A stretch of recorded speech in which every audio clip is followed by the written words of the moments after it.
Bonjour, c'est Jean-Mathieu Pernin. Vous écoutez le podcast de l'émission 28 minutes sur Arte Radio. Bonne écoute.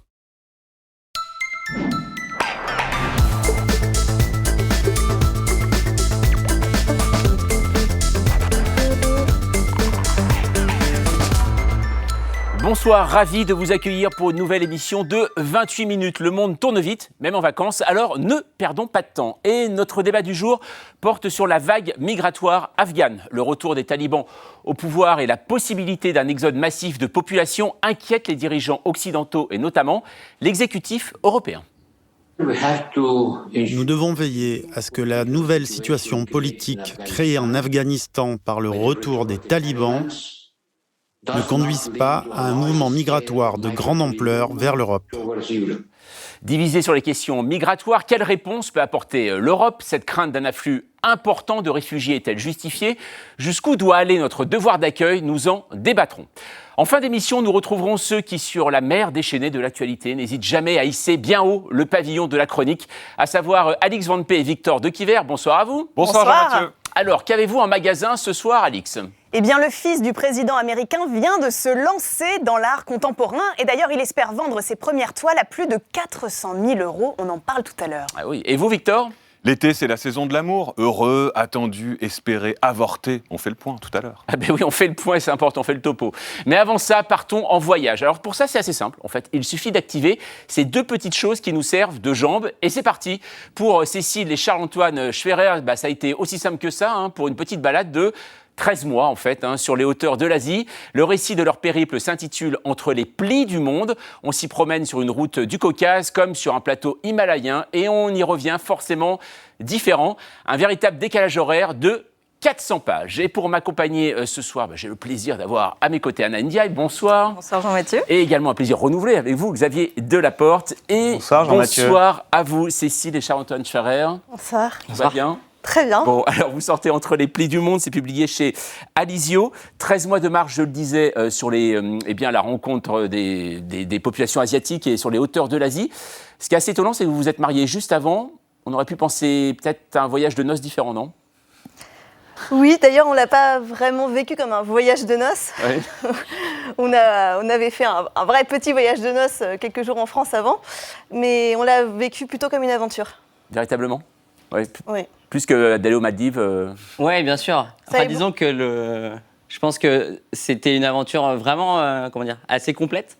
On cherchait à avoir un aspect hyper exigeant physiquement, donc de marcher beaucoup, d'aller dans les endroits qui étaient les plus reculés possibles, disons, qu'on imaginait comme les plus reculés possibles d'une espèce de vaste zone himalayenne. Et puis parallèlement, il y avait une sorte d'aventure intellectuelle où le but, c'était pas juste d'aller faire du tourisme ou d'aller découvrir X paysages pendant 13 mois, on se serait d'ailleurs lassé.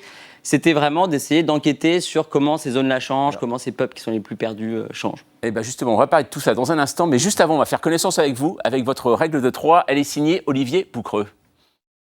Monde, capitalisme et croyance, c'est la règle de 3 de Cécile et Charles-Antoine Schwerer. Le Monde, ils sont partis le voir de près au lendemain de leur mariage. En guise de voyage de noces, cette chef de projet entrepreneuriaux dans le handicap et ce spécialiste de l'économie numérique de 32 ans chacun ont parcouru 5000 km à pied en stop ou en moto. 13 mois à bivouaquer en Haute-Asie, entre les plis du monde. Du Caucase à l'Iran en passant par les cimes himalayennes, la Birmanie et la Mongolie, ils sont partis à la rencontre des communautés, tribus et autres peuples les plus isolés pour découvrir ce vieux monde avant qu'il ne change. Sur le nouveau capitalisme, le partage marchandisé et l'ubérisation de nos sociétés, Charles-Antoine Schwerer avait écrit une tribune en 2015 et un livre en 2017, Partage, le nouveau stade du capitalisme. Ce qui est intéressant, c'est pas tant l'impact économique qui a déjà eu lieu que l'impact économique potentiel. Loin du confort capitaliste, ces deux anciens étudiants à HEC et Sciences Po ont dû marcher longuement, manger peu et coucher mal. Une indigence nécessaire pour apprécier l'aventure. Seule concession à la modernité, la liseuse électronique qu'ils ont emportée avec eux pour découvrir au jour le jour les récits des premiers explorateurs qui les ont précédés, comme Nicolas Bouvier ou Ella Maillard. Là-bas, là-haut, là où le capitalisme n'a pas encore pénétré, le couple a découvert la place considérable que jouent religion et croyance. Le témoignage de ce moine tibétain qui a conscience de vivre ici les dernières heures de tranquillité du monde reste gravé dans leur mémoire. Ce que Cécile et Charles-Antoine Schferrer appellent le mystère du don a bousculé leurs propres croyances, cette gratuité et ces choses de l'esprit qui ne fondent pas seulement les vies exceptionnelles, mais aussi les sociétés. Voilà, Cécile et Charles-Antoine Schferrer. Il y a une question au départ, c'est vrai qu'on peut se poser. En tout, ça fait combien de pays visités, ça ? On n'aime pas beaucoup cette question. Ah, bah écoutez, c'est pour ça que je vous la pose. Hein. Puisque nous, on a conçu notre voyage non pas comme une liste de pays à parcourir dans un certain ordre, mais plus comme d'aller approcher un vaste espace que les explorateurs et missionnaires d'autrefois, dont nous nous sommes inspirés pour voyager, appellent la Haute-Asie. D'accord. Alors, qu'est-ce que c'est justement ? Là, on a vu une carte, donc ça part du Caucase, en fait. On peut dire ça ? Pour nous, en tout cas, cet espace qui, en fait, n'avait pas vraiment de frontières définies, démarre dans le Caucase, s'échappe ensuite par ce que schématiquement les gens appellent les routes de la soie, l'Asie centrale, que vous voyez, Kyrgyzstan, Tadjikistan, pour enfin approcher l'Himalaya en aller-retour, on va dire, par le nord de l'Inde et puis l'ouest de la Chine. D'accord. Alors, c'est vrai qu'au départ, on se dit pourquoi il y avait urgence à visiter ces pays qui en sont au début de la modernité ? En tout cas, c'est une urgence qu'on ressentait. C'est-à-dire que je pense que tous les deux, on avait une espèce de sensation qui était de se dire il y a tout un tas d'endroits qui sont en train de changer de façon phénoménale. Et moi, j'avais l'impression qu'il y avait des coins, si on y allait dans 10 ans, ça serait plus du tout pareil. Et d'ailleurs, on est revenu il y a 3 ans. Et il y a déjà certains endroits dont on a eu des retours sur à quel point c'est en train de changer, à quel point, par exemple, l'armée chinoise a investi tel lieu ou l'armée birmane a investi tel lieu, etc. Et du coup, on avait cette espèce de sensation qui était de dire, au fond, il y a plein d'endroits qui sont là, dans ces hauteurs, dans ces hauts plateaux, derrière ces cols, où on est en train de creuser des pistes, on est en train d'amener l'électricité, et dans 5 ou 10 ans, ça n'aura plus rien à voir. Et quand on lit des récits de voyage, c'est un vieux genre littéraire, même du XVIIIe siècle, les voyageurs ont toujours l'impression qu'ils sont en train de voir une société qui est sur le point de disparaître. Est-ce que ce n'est pas une illusion du voyageur que d'avoir l'impression que ce qu'il voit va disparaître ? Est-ce que finalement ça ne change pas tout le temps ? Si, et c'est vrai qu'il y a aussi pas mal de travaux d'anthropologues là-dessus sur à quel point, et c'est pareil pour les voyageurs et pour les anthropologues, ils ont toujours la sensation d'être sur la pépite qui est en train de s'évanouir sous leurs yeux. Donc il y a probablement ce biais-là. Et ensuite, oui, peut-être tout simplement que le monde changeant en permanence, ce qu'on a vu était différent de ce qu'ont vu les explorateurs qu'on lisait et les ethnologues qu'on lisait ou autres, ou les premiers missionnaires au XVIIe ou avant.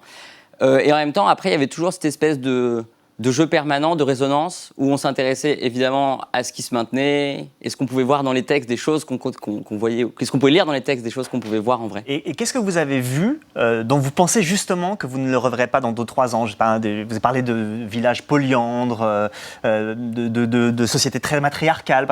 Qu'est-ce que vous avez vu voilà. Je pense à certains villages de l'ouest de la Chine, du Yunnan, et ce qu'on appelle les marches tibétaines, donc la frontière avec le Tibet administratif, où le pouvoir central est en train d'installer des infrastructures, des maisons Han, etc., qui ne sont pas du tout adaptées à la culture des minorités et où les gens sont obligés de s'installer. Et puis, par exemple, au Xinjiang, vous avez des politiques donc dans le nord-ouest de la Chine, la partie ouïghour, vous avez des politiques très efficaces, entre guillemets, de suppression culturelle. Donc, je pense que là, il y a un peu de ça. Et puis, il y a aussi, par exemple, une vallée où on a été, disons, c'est à la frontière entre le Pakistan et puis l'Inde, la vallée du Zanskar, où c'est très simple. Aujourd'hui, il faut marcher 20 jours pour traverser la vallée, et il y a une piste qui est en train d'être construite. Donc là, les 3 premiers jours de marche, on était déjà sur la piste. Alors, je ne sais plus quels étaient les horizons exacts pour que la piste soit terminée, mais là, par principe, à partir du moment où la piste aura désenclavé la vallée, vous pouvez imaginer toute la mise en branle qui va avoir lieu et à quel point le territoire va changer. Et vous arrivez dans certains endroits aussi où la drogue est un mode de vie, véritablement. Aujourd'hui, alors je ne sais pas si vous-même, vous avez participé à ces expériences, voilà. Mais en tout cas, est-ce que ça veut dire que la vision qu'on en a ici n'est pas la même là-bas, sur la drogue ? Alors, tu compléteras parce que c'est plus ton sujet, mais la drogue n'est pas un mode de vie. Je ne sais pas comment on doit interpréter ça. Non, mais tu as plus lu des papiers d'anthropologue là-dessus. La drogue n'est pas un mode de vie au sens où c'était au Tadjikistan, les affaires se font à travers la drogue, mais les gens ne consomment pas. D'accord. Okay. Ça, c'est un point extrêmement important. C'était dans le Pamir exactement. Les Pamiris sont ismaéliens. Aga Khan, qui est le chef des Ismaéliens, leur a autorisé à faire business avec la drogue, mais pas la consommer. Et ça, c'est un point qui était extrêmement frappant. Et après, sur les drogues en général, il y a quelque chose d'intéressant, c'est qu'on a l'impression que, justement, dans les permanences, vous pouvez lire le récit d'un explorateur du XIIIe siècle et vous allez dans un village, on a vu ça dans beaucoup d'endroits, il y a encore les mêmes, disons, psychotropes. Ouais. On a vraiment l'impression que les différents peuples vont avoir en effet alors, ça peut être certains types d'alcool, certains types de drogues, ce que nous on appelle drogue, quoi.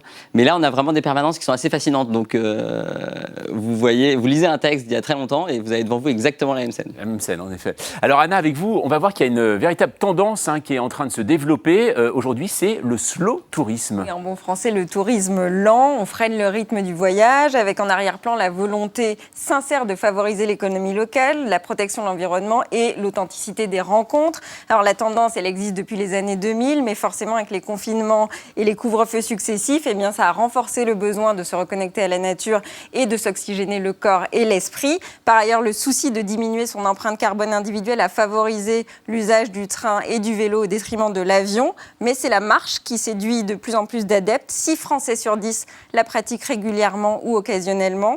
Selon la Fédération française de randonnée, les ventes des cartes IGN et de matériel de randonnée ont explosé, tandis que les guides verts Michelin ont dû être réédités en urgence avant l'été.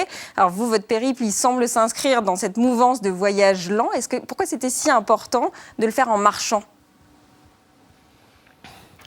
Je pense que la rencontre est j'allais dire pas possible, en tout cas beaucoup moins possible si l'on va trop vite, si l'on a un programme à faire, si on a des dates butoirs. Ça, c'est quelque chose qui, à certains moments, nous a gênés, nous, tout simplement par les visas. Mais voilà, le fait de marcher vous oblige à déjà vous retrouver dans une situation relativement exigeante, comme tu disais, physiquement. Elle entraîne toute une série de conséquences. Il faut porter peu, il faut avoir le strict nécessaire, il faut apprendre à vivre d'une manière assez rustique, à n'avoir qu'une tente et un peu de nourriture. Et après, je pense que ça avait aussi une influence sur la façon dont on allait être accueillis. Parce qu'évidemment, quand on était là dans des immensités et que les gens nous voyaient arriver à pied après X jours de marche, déjà on était presque plutôt plus pauvres que les nomades ou que les peuples qu'on allait voir, et puis eux ils nous accueillaient, en tout cas dans la quasi-totalité des cas, de façon assez formidable. Et donc on voyait de nobles éleveurs, alors que si on était arrivé en hélicoptère, on aurait vu des pauvres X ou Y. Vous êtes économiste. Quelles conclusions vous en tirez du point de vue de l'économie et de son évolution, justement de ce rapport-là, du fait que vous y êtes arrivé pauvre, des plus gens que vous avez rencontrés, du don dont vous venez de parler? Alors, il y a énormément de choses à en tirer, je pense, intellectuellement. Peut-être que les conclusions les plus fortes... Il y a plusieurs choses. En fait, économiquement, en termes d'analyse économique, l'idée qu'on avait, c'était de se dire, en allant dans des endroits où on était aux prémices de la marchandisation, disons, on allait beaucoup mieux en voir les ressorts. Donc, quelque chose qui s'est énormément développé chez nous, on a beaucoup plus de mal à identifier pourquoi, comment ça se développe, qu'est-ce qui se passe, quels sont les bons concepts. Quand on est sur l'embryon du marché, je trouve que c'est beaucoup plus facile d'identifier ce qui se passe. La première conclusion qui est absolument évidente dans tous ces territoires, c'est que le marché est un projet politique. C'est-à-dire que nous, on va voir en effet une opposition entre l'État et puis, disons encore une fois, le marché. Là-bas, c'est clair et net que si vous ne construisez pas des routes, si vous ne construisez pas des écoles, si vous n'amenez pas l'électricité, etc., vous ne pouvez pas développer ensuite le capitalisme. Et puis après, c'est vrai que sur le don et puis, disons, la spiritualité ou les croyances, on se rend compte qu'au fond, il y a une imbrication très forte du don et du marché, des croyances et du marché, et que vous ne pouvez pas avoir en fait un fonctionnement efficace de l'économie si vous n'avez pas des bases très solides qui souvent reposent sur le don contre don et puis sur les croyances. Et tout ça, justement, c'est à découvrir dans votre livre, entre les plis du monde. D'ailleurs, vous dites maintenant que vous avez même le pli du monde sur vous, d'ailleurs, à la fin de votre livre. Merci beaucoup, en tout cas, Cécile et Charles-Antoine Schferrer, d'être passés par 28 minutes entre les plis du monde. C'est publié chez Alizio. Merci beaucoup à vous, en tout cas. Merci à vous. Allez, place maintenant à notre débat. Dimanche dernier, Kaboul tombait aux mains des talibans. Depuis, des images de fuite de la population inondent les médias et les réseaux sociaux. Face à cette situation, nombreux sont les dirigeants européens à s'inquiéter d'une vague de réfugiés qui pourrait déferler à l'automne prochain. Un écho à la situation de 2015 où l'afflux de Syriens fuyant la guerre avait divisé les gouvernements du vieux continent en laissant de nombreuses plaies diplomatiques. Alors l'Union européenne a-t-elle appris de cette expérience? L'afflux de migrants en provenance d'Afghanistan est-il une réalité? Comment concilier devoir d'accueil et réticence de l'opinion publique? Nous en débattrons juste après la mise au point d'Amira Swilem.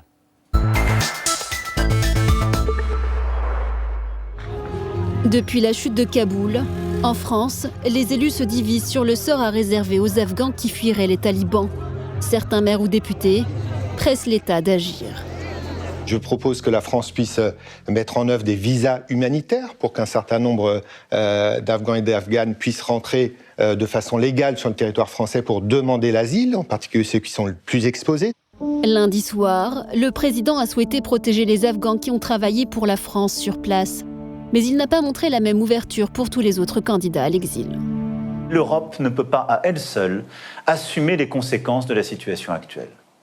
Nous devons anticiper et nous protéger contre des flux migratoires irréguliers importants qui mettraient en danger ceux qui les empruntent et nourriraient les trafics de toute nature. Ces flux migratoires irréguliers atteindront-ils la France ? Trop tôt pour le savoir, mais déjà l'afflux de civils afghans se fait sentir dans certains pays limitrophes et même jusqu'en Turquie. Face à l'avancée des talibans, et avant même la prise de Kaboul, certains avaient pris l'éprouvant chemin de l'exil. Nous n'avons pas d'autre choix. L'Iran ne nous autorise pas à rester sur son sol. Il nous force à partir. Et quand nous arrivons ici en Turquie, les autorités nous arrêtent et nous renvoient là-bas. La Turquie, qui avait anticipé ce scénario, se presse de finaliser un mur le long de sa frontière avec l'Iran. Alors, la chute de Kaboul entraînera-t-elle vraiment un afflux massif de réfugiés en Europe comme la guerre civile syrienne en 2015 ? L'Union européenne peut-elle trouver une réponse commune face à cette éventualité ? Dans le contexte de crispation politique autour de l'immigration, jusqu'où peut aller notre devoir d'accueil ? Voilà, et pour en parler ce soir, nous retrouvons Christian Lequesne. Bonsoir. Bonsoir. Vous êtes professeur à Sciences Po Cerise, spécialiste de l'Union européenne. Et selon vous, puisque nous avons raté la protection par l'intervention militaire, nous avons la responsabilité d'accueillir généreusement les réfugiés les plus vulnérables. À vos côtés, Solène Chalvon-Fioriti. Bonsoir. Bonsoir. Vous êtes grand reporter, vous êtes nommé pour le prix Bayeux, d'ailleurs des correspondants de guerre, pour le reportage Afghanistan, vivre en pays taliban, que vous avez réalisé avec Marc Goben. Ça sera visible d'ailleurs c'est visible actuellement sur arte.tv, ça sera diffusé ce samedi 21 août à 18h35 précisément sur Arte. Et selon vous, il est très cynique de parler de vagues migratoires alors qu'il s'agit seulement d'évacuer les membres d'une intelligentsia afghane ciblée pour des raisons politiques. Et puis à vos côtés, Jérémy Steuve, bonsoir. Bonsoir. Vous êtes l'ancien président du Parti conservateur britannique à Paris, vous êtes le directeur adjoint de la rédaction du magazine Causeur. Selon vous, Emmanuel Macron a raison de prendre des précautions avec cette question migratoire. Mal gérée, elle pourrait braquer l'opinion et compromettre sa réélection. Et pour entamer ce débat, c'est avec vous, Anna, et la question en 28 secondes. Oui, la question d'une internaute. Si certains pays de l'Union européenne refusent d'accueillir des réfugiés afghans, peut-on constituer un noyau dur de pays volontaires, quitte à l'élargir après ? Alors, une réunion européenne des ministres de l'Intérieur s'est tenue hier. Pas de position commune en matière d'accueil des réfugiés pour le moment. Christian Lequesne, doit-on forcément avancer à 27 ? Non, parce qu'il n'existe pas de politique d'asile commune véritablement mutualisée. Justement, c'est une des questions. Si ça existait, ça veut dire qu'on se mettrait d'accord l'ensemble des États membres pour ensuite essayer de voir comment on répartit dans les différents territoires. C'est pas le cas. C'est pas le cas. Donc, tout dépend de l'acceptation des États à titre individuel. Et effectivement, là, les politiques nationales d'accueil ne seront pas les mêmes d'un État à l'autre. Les pays d'Europe centrale, vraisemblablement, ne souhaiteront pas accueillir massivement des réfugiés. Donc c'est vrai que ça repose sur un noyau dur. Vous avez utilisé ce terme. Je crois qu'il est tout à fait approprié. Alors, les demandeurs d'asile afghans, Xavier, c'est votre chiffre du jour, justement. Oui, le chiffre du jour, c'est 1. 1 comme le rang occupé par l'Afghanistan dans le palmarès des nationalités qui demandent l'asile en France, ce qui représente 10 000 personnes par an, mineurs inclus. Alors, pour le dire autrement, les Afghans représentent déjà 11% des demandeurs d'asile en France en 2020. Alors, Jérémy Stubbs, est-ce que ce chiffre est appelé mécaniquement à augmenter du fait de la reprise du pouvoir des talibans ? C'est probable. C'est tout à fait probable. Tout le monde, en ce moment, sans nécessairement en parler, mais tout le monde pense à 2015 et à une possible répétition de 2015. Donc c'est quand il y a eu des réfugiés syriens qui sont venus en Europe. Exactement. Après la Syrie, l'Afghanistan. Et par exemple, au Royaume-Uni, tous les politiciens utilisent le mot « généreux ». Il faut se montrer généreux. On va savoir comment ça se chiffre, la générosité. Mais si vous voulez, les gens, même les hommes politiques, tout cyniques qu'ils sont, n'est-ce pas, ils veulent se montrer généreux, mais en même temps, ils ont peur de cette perception négative par la population parce qu'ils savent que l'immigration, c'est une question extrêmement sensible. Mais d'ailleurs, le président de l'Office français de l'immigration et l'intégration disait ce matin sur France Inter que c'est en Angleterre que voulaient aller les Afghans. Ils ne voulaient pas forcément rester en France. Donc la question elle est peut-être encore plus prégnante pour les Britanniques que pour les Français. Oui, mais il y a plusieurs catégories de personnes. Alors, en ce moment, tout le monde parle de ceux qui sont à l'aéroport et qui essaient de s'enfuir. Et tout le monde pense à des opérations pour leur venir à la rescousse maintenant ou dans quelques semaines. Mais derrière, il y a toute une population qui risque d'arriver au cours des mois et même des années à venir. Et ça, c'est peut-être une autre affaire. Alors Solène Chalmon-Fioretti, justement, alors vous étiez il y a 3 semaines encore en Afghanistan. On voit des images terribles depuis dimanche dernier, donc le jour de la prise de Kaboul par les talibans. Juste pour bien nous expliquer, aujourd'hui l'aéroport est la seule porte de sortie ? Alors non, parce qu'il y a encore des gens qui arrivent à prendre le chemin iranien, comme on a pu le voir dans votre reportage. Mais d'abord, ce ne sont pas des départs massifs. Cette frontière, la frontière iranienne, est très dangereuse. Je connais personnellement des gens qui ont perdu des membres de leur famille récemment en se faisant tirer dessus, d'ailleurs au passage de cette frontière. Et puis l'histoire du mur turc, désormais, est connue. Je rappelle que l'Afghanistan, c'est un pays très très enclavé qui en ce moment est très contenu parce que les Pakistanais, de leur côté, ils font tout aussi en fait pour que cette frontière, elle soit plus ferme. Ils ont érigé, vous savez, sur les zones tribales, ils ont érigé ce qu'ils appellent la fence, cette immense barrière. Ils ne veulent pas de cet afflux afghan. C'est un pays, le Pakistan, qui va aussi très mal économiquement. Donc juste pour rebondir là-dessus, déjà, je ne sais même pas vraiment comment les gens pourraient partir, d'accord ? Les gens sont contenus. Pour l'aéroport, ce dont vous parliez tout à l'heure, il y a un effet de loupe sur Kaboul en ce moment. Donc on a l'impression que tous les Afghans se précipitent sur l'aéroport. En l'occurrence, ce n'est pas du tout le cas. D'ailleurs, vous avez des routes qui sont fluides en Afghanistan maintenant. Vous n'avez pas d'énormes exodes. Les gens que nous voyons à l'aéroport sont les gens qui doivent partir parce que s'il y a bien sans doute des millions de gens qui peuvent rester vivre en Afghanistan avec les talibans dans une austérité folle, extrêmement difficile, mais ils pourront sans doute le faire. Pourquoi ? Et c'est pour ça que je voudrais rebondir sur la Syrie. La Syrie, les gens ont fui les combats. Oui. De quel combat on parle ? Il n'y a pas de guerre civile.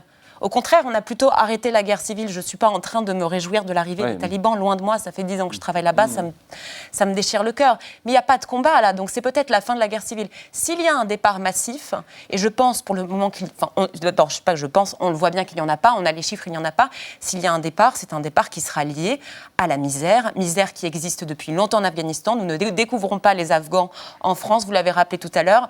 Quand on va à Calais ou quand on est parisien, on voit bien ces jeunes Afghans autour de nous. Donc je ne comprends pas très bien la polémique là, alors qu'il y a vraiment des gens pour qui il y a une course contre la montre qui est engagée, qui doivent partir au plus vite parce que qu'est-ce qui va se passer quand les Américains vont quitter l'aéroport ? Comment ils vont partir ? Et parce qu'ils sécurisent actuellement l'aéroport des Américains. Ils sécurisent, d'ailleurs ils décident de tout. Il y a plein d'avions qui ne peuvent pas partir parce que les Américains ont le calendrier des vols et empêchent même, empêchent, c'est pas tout à fait les mots, mais c'est eux qui font le filtrage à l'entrée. Donc il y a des Afghans, et d'ailleurs on en discutait dans la loge, je vous ai même écouté les messages, il y a des Afghans qui sont face à l'aéroport, qui ont même certains d'entre eux ont des visas en fait, et ils ne peuvent pas rentrer. Et ces gens-là ont travaillé pour nous, ont travaillé pour des ONG, ont travaillé pour des groupes étrangers, parlent un anglais parfait, sont parfaitement assimilables, et ils sont laissés dehors. Mais est-ce que les talibans les laisseront partir ou pas ? Quel rôle, qu'est-ce qu'ils jouent là-dedans ? Le problème, c'est qu'en fait, on pourrait imaginer, puisque les talibans sont dans une démarche qu'ils annoncent, qu'ils annoncent pacifique, en fait, on pourrait imaginer qu'ils laisseraient partir tous ces gens, puisque ces gens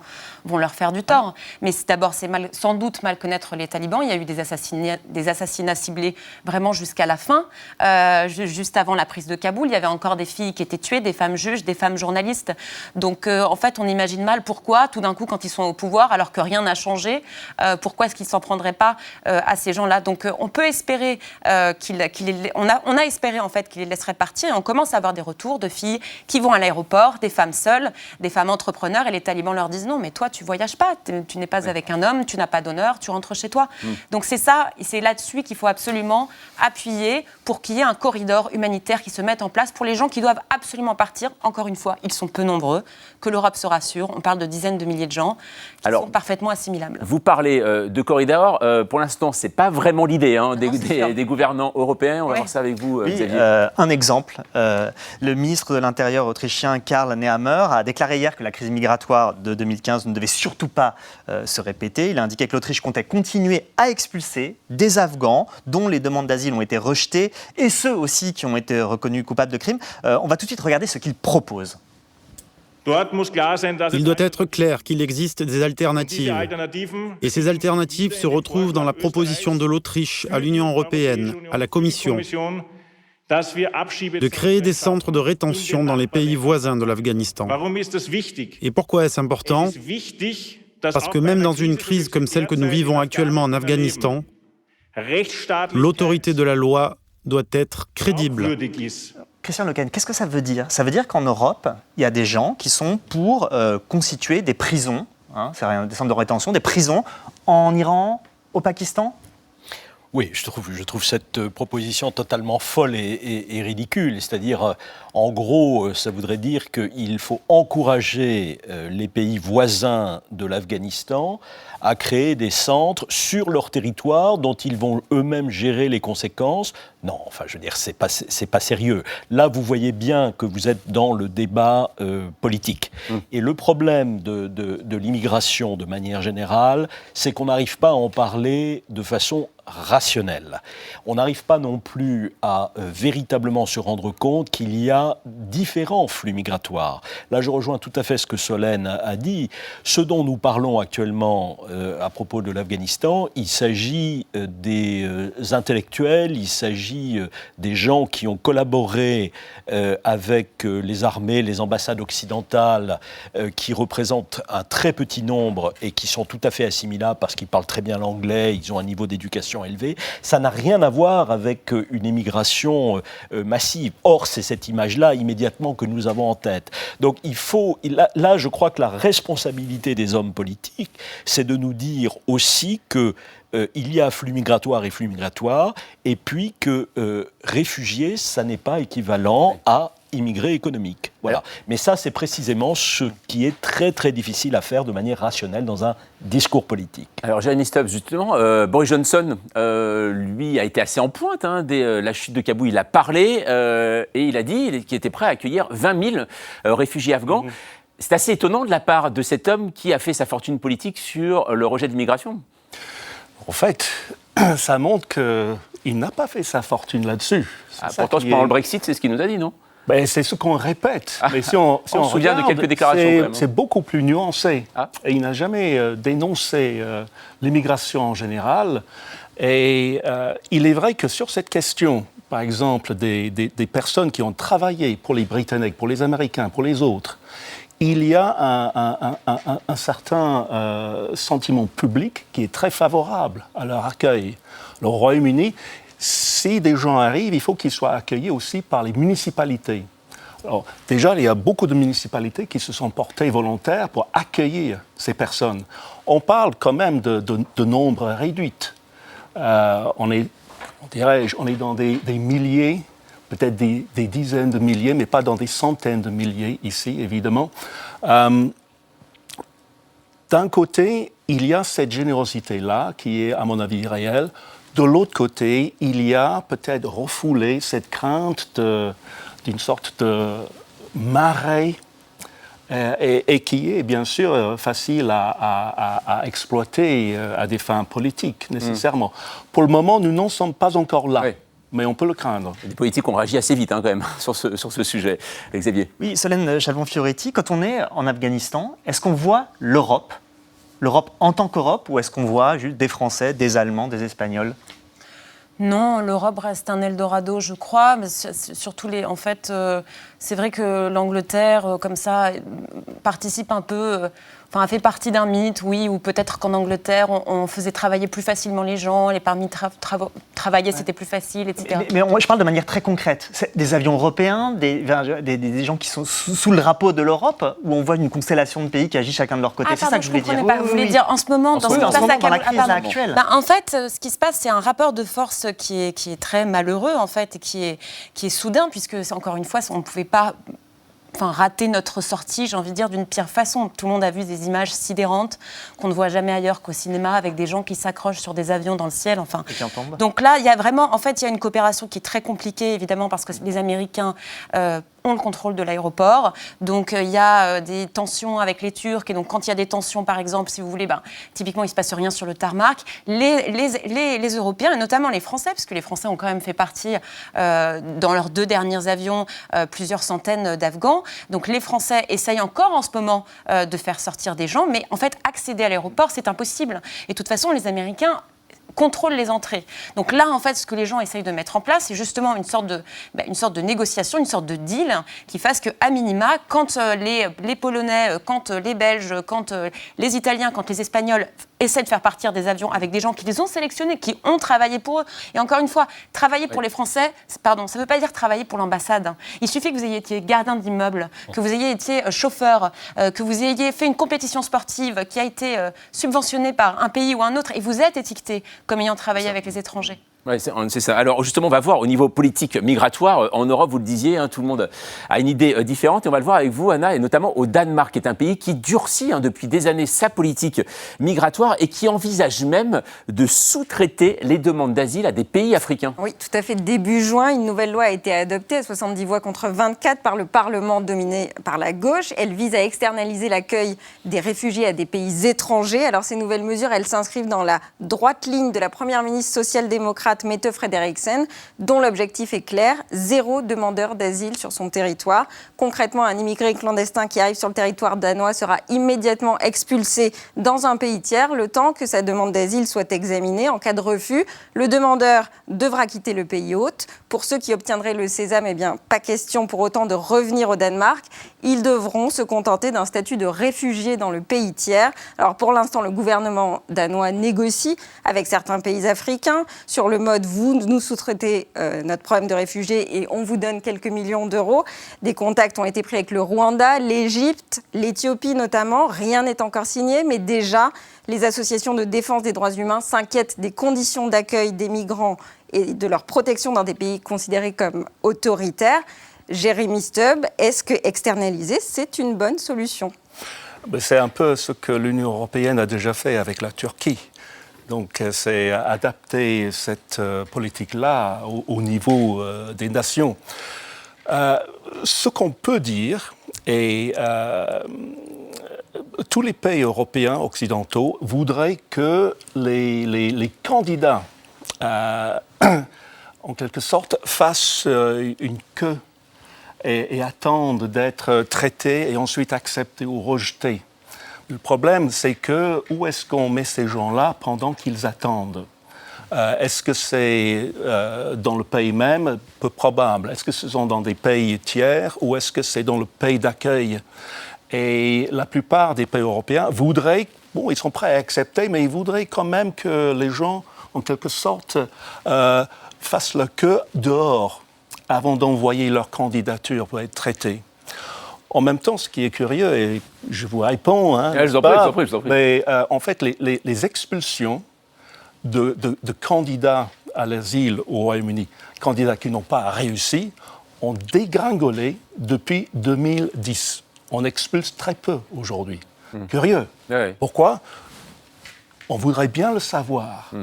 Écoutez, on va regarder ça de près en tout cas. On va regarder aussi, on va jeter un œil dans le passé parce que ça nous éclaire toujours avec notre archive du jour qui nous ramène en novembre 1978. Cette année-là, ce sont des réfugiés vietnamiens qui fuient le régime communiste par la mer. On les appelle alors les boat people. Droite et gauche s'unissent pour leur cause, représentée, vous allez le voir, par un ancien compagnon de route du Parti communiste, Yves Montand. C'est absolument formidable dans la mesure où cela va de Sartre à Raymond Aron, de Dormesson à Guesmar, de Bernard-Henri Lévy à Bernard Stasi.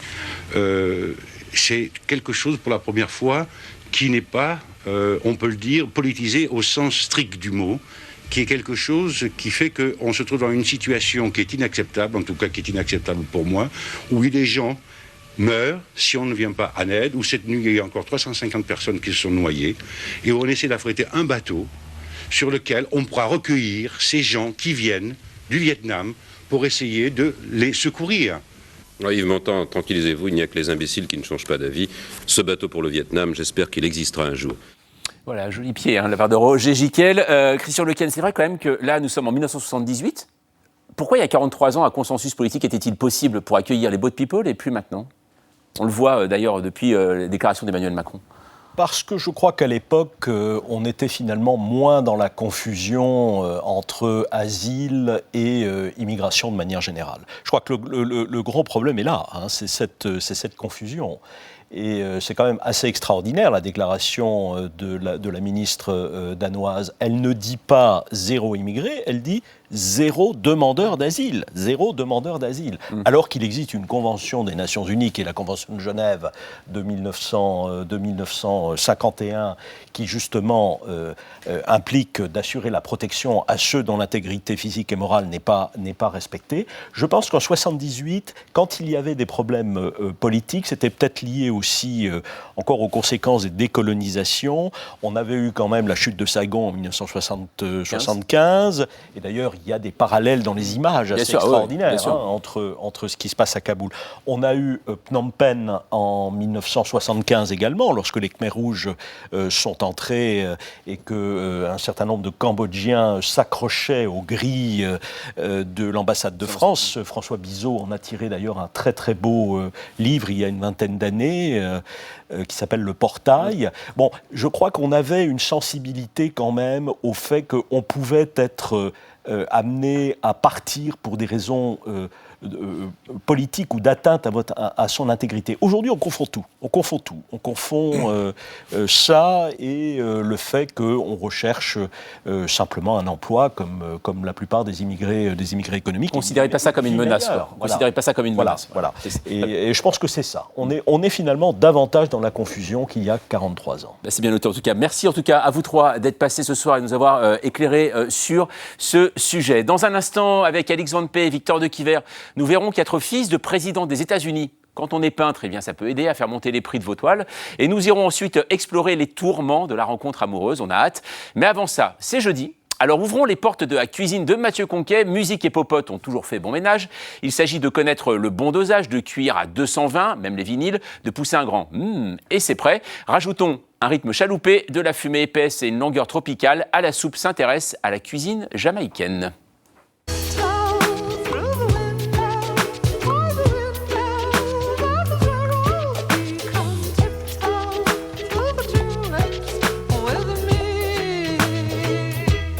À la soupe aujourd'hui, la cuisine jamaïcaine.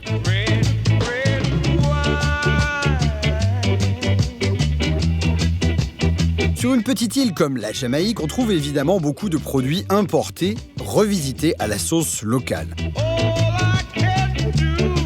Comme cette chanson de Neil Diamond, Red, red wine, it's up to you, qui annonce une célèbre recette du reggae de UB40. Mais chez les Rastas, la cuisine correspond à tout un art de vivre, une philosophie chantée en toute occasion. La simplicité d'abord. Parmi les souvenirs forts de ses débuts dans le ghetto, Bob Marley n'oublie pas la simple bouillie de maïs qu'il fallait partager. Tandis que Early B évoque ici la cuisine du dimanche à base de riz et de haricots.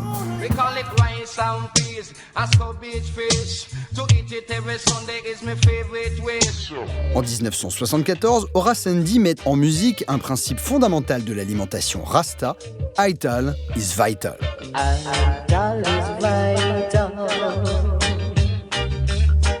Ital, c'est un mode de vie. Vous êtes ce que vous mangez. Et pourquoi pas dès lors chanter sa passion pour l'avocat.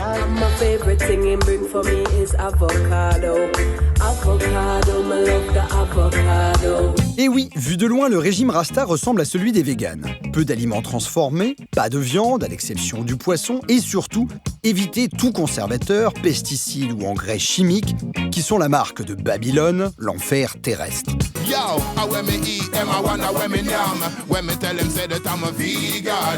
En 2017, en Angleterre, Maccabi racontait son expérience végane et la philosophie de son régime alimentaire. Food is medicine and medicine is food. Autrement dit, la santé se joue dans votre assiette. Vous l'aurez compris, la cuisine pour les Rastas, c'est la vie. Ensuite, pour ce qui est de l'assaisonnement et des herbes aromatiques, disons qu'un plat, c'est comme en horlogerie, il faut que tout soit bien réglé. Merci Mathieu Conquet pour ce magnifique jeu de mots. Alors eux aussi, ils traînent dans Babylone parfois, mais on les rattrape pour qu'ils viennent faire leur chronique. C'est Alix Van P et Victor de Quiver. Bonsoir à vous. Bonsoir. Salut Jean-Mathieu. Alors on commence avec vous Alix et vous nous emmenez aux États-Unis découvrir un nouvel artiste qui embarrasse franchement la Maison-Blanche. Et oui, c'est un petit caillou dans la chaussure des démocrates à New York. Un peintre débutant vient de débuter dans l'art contemporain et ce petit nouveau s'appelle Hunter Biden. Vous avez bien reconnu le nom de famille, c'est le fils du président américain.